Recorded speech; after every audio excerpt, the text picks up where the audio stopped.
Hi everyone, welcome back to another video from Crypto Basics.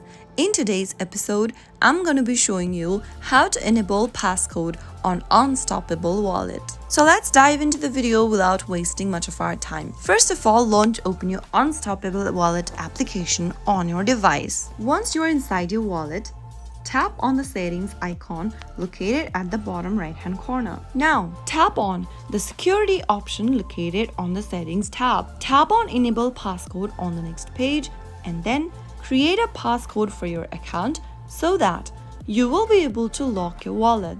Type in a 6-digit passcode and confirm it by typing it again. After you are done, you will be able to enable passcode on Unstoppable Wallet. You can also set up Face ID or Touch ID for additional security. Once you enable the passcode, you can choose the auto lock time period from 1 minute to 1 hour. Once you've enabled a passcode, you will be required to enter it every time you open up the Unstoppable Wallet application. So that's how easy it is to enable passcode on Unstoppable Wallet. If you found the video to be helpful, go ahead and give us a thumbs up. Don't forget to subscribe to our channel by hitting the subscribe button. Also press the bell icon so that you'll never miss another upcoming upload from us.